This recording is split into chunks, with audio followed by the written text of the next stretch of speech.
Coucou mes petits chocolats, dans cette vidéo on va parler des opérations du torse pour les FTM. Donc je vais parler de la double mastectomie et de la péri-aréolaire.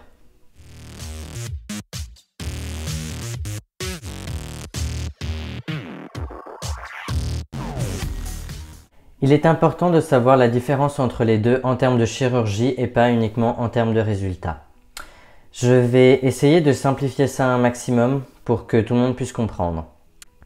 Alors la double mastectomie, c'est celle où les tétons vont être un peu plus au-dessus et il y aura une longue cicatrice droite au niveau du pectoral, enfin du coup des pectoraux.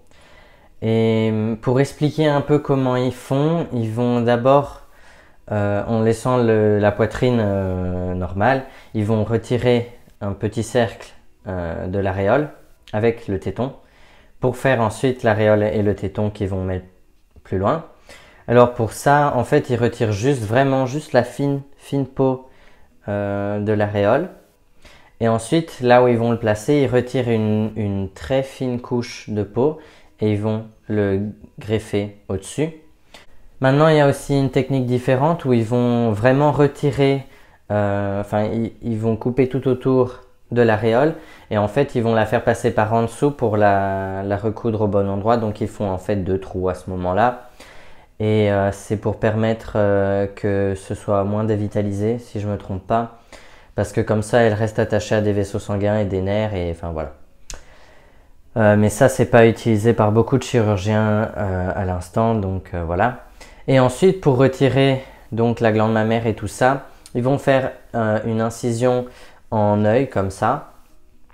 Et en fait, voilà, ils retirent tout ça. C'est un peu comme si on prend la peau ici et on va couper avec un ciseau comme ça et puis on recoud les morceaux.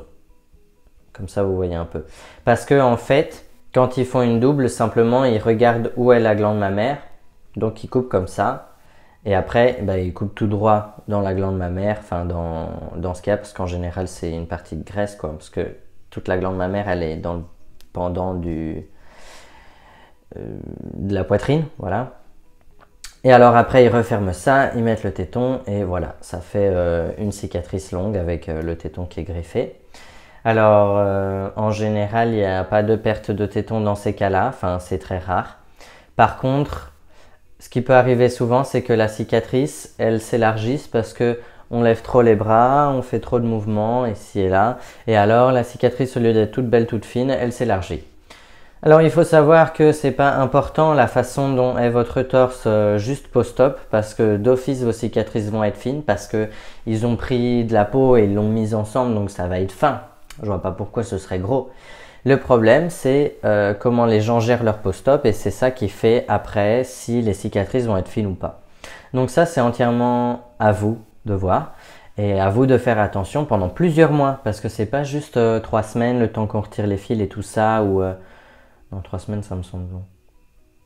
Enfin, c'est pas juste le temps qu'on retire les fils, c'est vraiment tout un temps de cicatrisation qu'il y a après. Donc, il faut faire attention pendant très longtemps. Hein. Maintenant, pour les péris. Alors, les péri-aréolaires, la subpéri-aréolaire, je vais en parler plus tard parce que, enfin voilà, ça prend 2 minutes. Mais alors, maintenant pour la péri-aréolaire, en fait, il y a une incision tout autour de l'aréole. Et là, c'est un peu du trifouillage à ce moment-là parce qu'ils vont retirer la glande mammaire comme ils peuvent. Et ils doivent vraiment aller creuser eux-mêmes en gros. C'est un peu compliqué comme ça à visualiser. Mais alors, ils retirent l'aréole et ensuite ils vont retirer un cercle de peau plus ou moins grand autour pour ensuite refermer au niveau de l'aréole parce que comme ils ont retiré la glande mammaire, il y a un espace vide en gros et pour éviter qu'il y ait un surplus de peau, ils doivent retirer de la peau et recentrer tout ça sur l'aréole. Et en général, il y a aussi une liposuction qui se fait, comme ça le torse est bien plat. Mais c'est pas tout.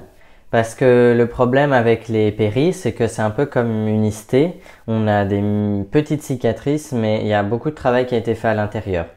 Alors que pour une double, il y a beaucoup moins de trifouillage qui se fait parce qu'on retire vraiment la poitrine comme ça et après c'est fermé quoi. Donc voilà, on fait genre voilà et c'est fermé. Et donc, il n'y a pas beaucoup de problèmes post-op pour les doubles. Ce qui arrive parfois, c'est qu'il y a des ouvertures au niveau de la cicatrice et ça peut saigner un peu, il y a de la lymphe et tout ça. Mais avec les péris, ce qui arrive très très souvent, c'est qu'il y ait des gonflements à quelques jours post-op. Donc moi par exemple, je me suis réveillé, post-op c'était tout plat, le jour d'après c'était tout plat. Ensuite ils ont retiré les drains et puis 2 ou 3 jours après ça a commencé à gonfler, gonfler, gonfler. Comme ça pendant 2 semaines à peu près, ça gonflait un peu chaque jour.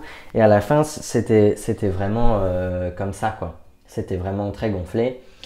Et ça fait peur, enfin je veux dire, on s'attend pas à un post-op pareil parce que nous on voit des petites cicatrices et on comprend pas ce qui se passe. Par contre ce qui peut souvent arriver, c'est des nécroses partielles ou complètes de tétons.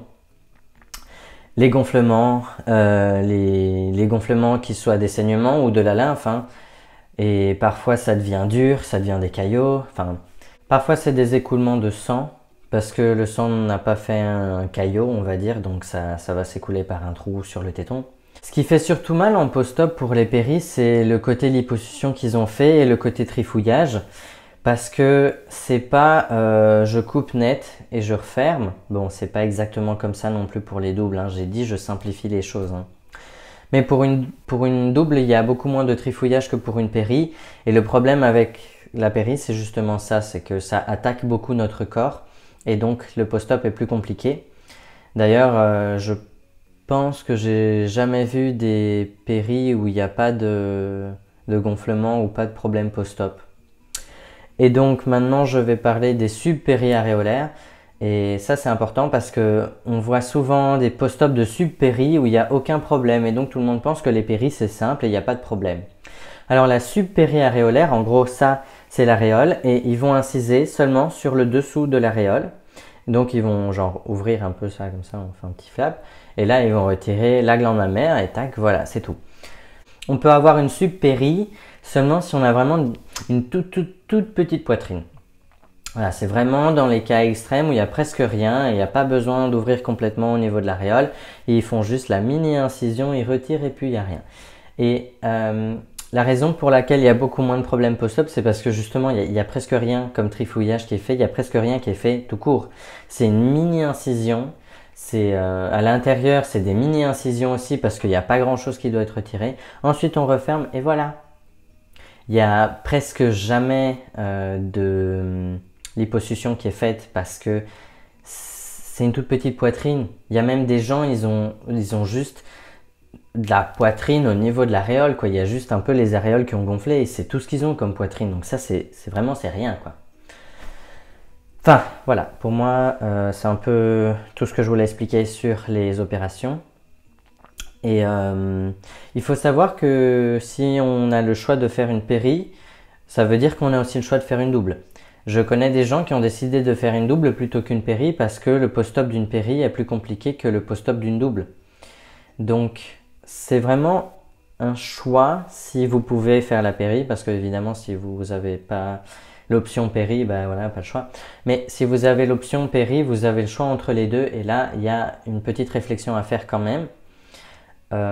C'est sûr que avoir un torse sans cicatrice, c'est ce qui plairait à beaucoup de gens, je sais.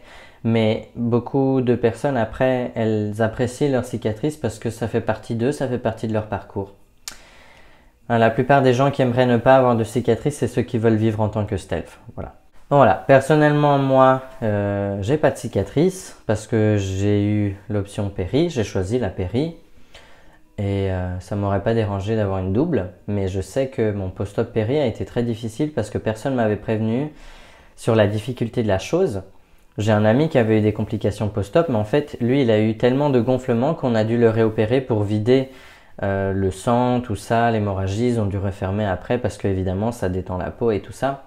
Alors que la plupart du temps, les gonflements sont pas assez grands pour demander une ponction ou pour avoir besoin de refaire une opération. Et là, ça devient difficile parce que si on fait une ponction, bah, quand on fait une ponction, tout d'un coup, ça devient plus petit et on se sent mieux et tout. Mais quand on ne peut pas faire de ponction et il y a juste besoin de temps et que personne nous a prévenu, là, c'est compliqué, quoi. Voilà, petite vidéo comme ça. Je rappelle qu'il est très très important de faire attention à ce qu'on fait en post-op. Il faut s'entraîner, je dis s'entraîner, c'est un peu bizarre, mais oui, il faut vraiment s'entraîner à dormir sur le dos longtemps avant l'opération. Il est important de savoir dormir sur le dos confortablement avant l'opération. Comment vous dire que c'est genre hyper important de bien dormir quand on est post-op, et c'est pour ça qu'il ne faut pas attendre la dernière minute pour dormir quand on a déjà été opéré et qu'il n'y a aucune autre façon de dormir. On va dormir sur le dos. C'est très mauvais, très mauvais. Il faut s'entraîner avant, se préparer à ça. Il y a plusieurs façons de le faire, hein. Franchement, vous mettez un coussin de chaque côté pour vous empêcher de dormir sur les côtés. Je ne sais pas, à vous de voir comment vous voulez le faire, mais il faut vraiment apprendre à dormir sur le dos. Et en général, je conseille ça pour toutes les opérations, même pour l'isté, même pour la phallo ou la méta. Il faut apprendre à dormir sur le dos confortablement avant l'opération. C'est très important. Il faut le faire. Parce que votre post-op est aussi déterminé par la façon dont vous dormez. Si vous dormez correctement, vous avez des bonnes nuits réparatrices et tout ça, votre corps va aller beaucoup mieux. Si vous attendez la dernière minute pour dormir sur le dos, là, vous aurez des nuits de merde, ça va être compliqué pour le post-op et tout ça. Il faut vraiment y faire attention. Donc voilà, c'est tout pour cette vidéo. Bon week-end, bonne semaine, amusez-vous bien et on se voit peut-être vendredi prochain. Comme j'ai dit, je ne sais pas. Donc voilà.